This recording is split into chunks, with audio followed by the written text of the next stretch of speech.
This evening, I'm going to be making the family recipe white fruit cake, which will include several fruits, including cherries and pineapples, raisins and coconut, along with a dozen eggs, and of course flour, sugar, and butter. So let's get started.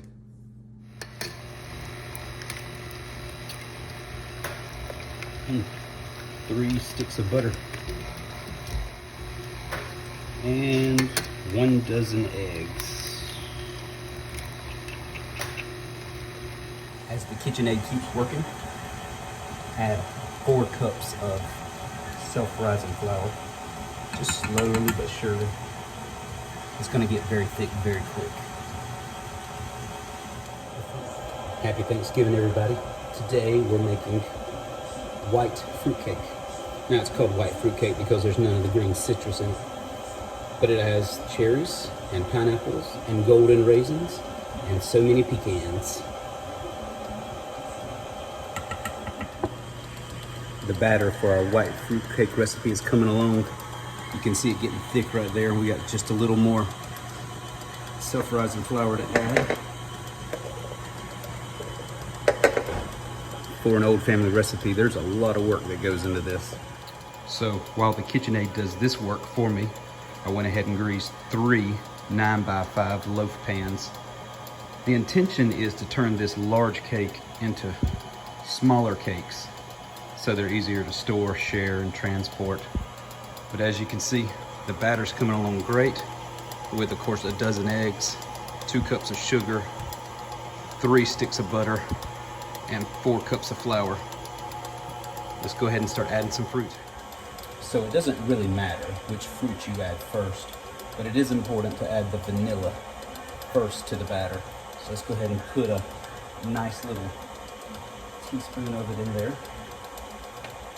And then let's add our red cherries first.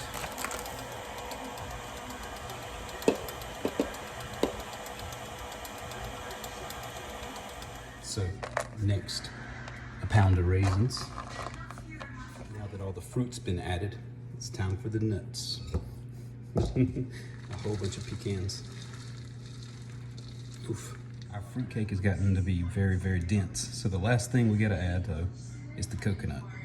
And the bowl is already to overflowing. Coconut time. Because the fruitcake has gotten unwieldy, I'm gonna have to move it to a bigger bowl. Oof. Hope this is a bigger bowl. The consistency of the white fruit cake is so dense. I'm like splitting it between bowls, trying to mix it so it's consistent. Golly. I feel like the spoon is bending. But I'm about ready to put it into the oven. Wow. Thick stuff. Okay, now for the hard part, getting all the fruitcake into the loaf pans. Stuff is dense. It's this dense. It doesn't look like it'll fit into all these pans, but once we pound it down, get all the air and space out of it. It's like an all-night job here.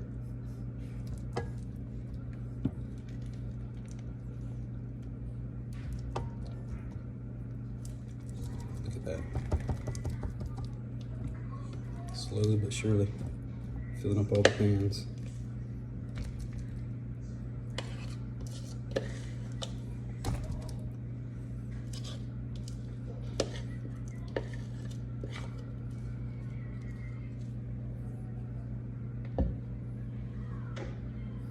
Use our fall spatula to do a little cleanup work here. Look at that. And then the actual work of packing it down. It's going to rise a little bit, so you don't want it all the way to the top. But you certainly want all of the space out of it.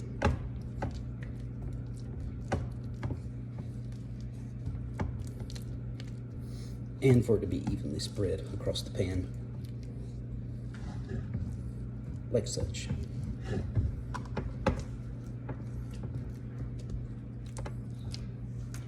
Making that most delicious of holiday treats, the fruitcake.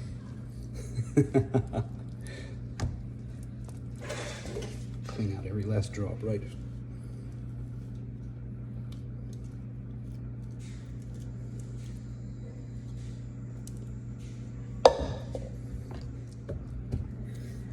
And like making bread, you do want to put some space along the edges. With the oven already at 250, this is the easy part. Now for the last prep step, our fruitcake goes into a heated oven, 250 degrees.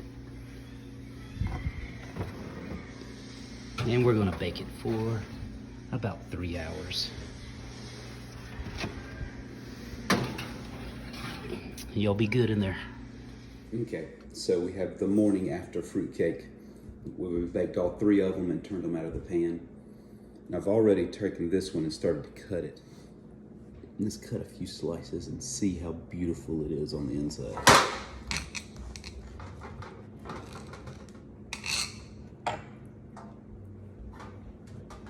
Very nice, very nice. Of course, you can cut it at any thickness you want, but about 3/4 of an inch looks perfect.